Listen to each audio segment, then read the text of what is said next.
The series started probably 5 or 6 years after I was here. And in the years since, we've brought in such a wonderful range of speakers. They've been here from the University of Wales, Oxford, Stanford, Harvard, Princeton. I wanted there to be like a visual history, but what I did was select a book cover by each of the speakers. They're framed and hanging in the Schick lecture room. We have some in the Schick office. We have some in the Schick reception room. So when people come in, they often walk around the room. Marilyn French was here. Henry Louis Gates has been here. Cleanth Brooks was here.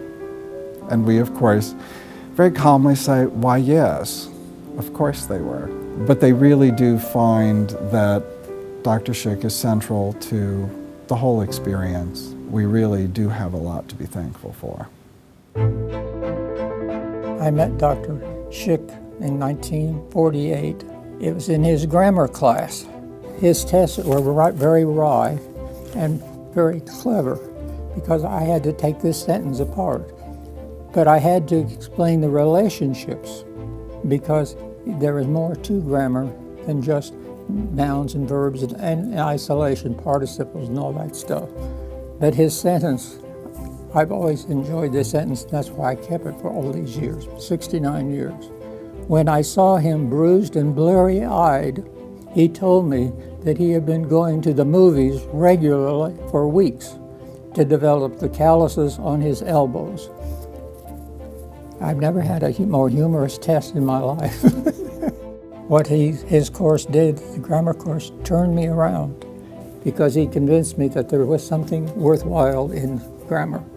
And he went on and was a delightful man. I first met Joseph Schick in the summer of 1950.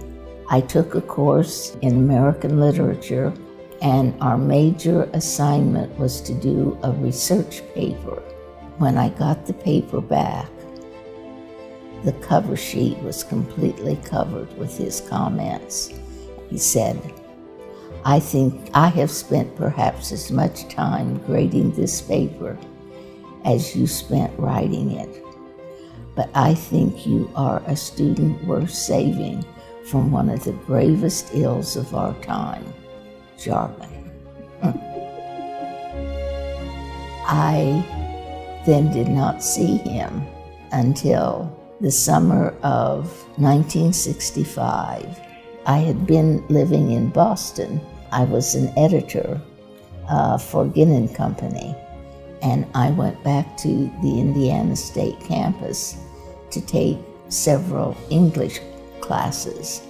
My perception of him was very different then, not because he had changed, but I had grown up. I had great respect for his ability as a teacher and for his knowledge in the field of English and literature. I went back to Boston in January of 1967, and that's when we started writing our letters. And we wrote to one another every week, and he wrote about everything that he did. We wrote letters for 20 years. I've got a copy of that collection of letters in the office that we've renovated for the lecturers when they're here. My favorite is a letter that he wrote to Virginia about a train trip where he met Harry Truman and tried to get Truman to come to campus. After the lectures, we have a reception, and so that gives people a chance to speak with them individually about topics that are interesting. I try to create a toast that is somehow linked to the topic, but we always end up, the end of every toast is about the importance of the series in providing us with an opportunity to learn, to converse, to discuss ideas, and then every toast ends with, and we need to thank our benefactor, So let's raise a glass to Dr. Schick.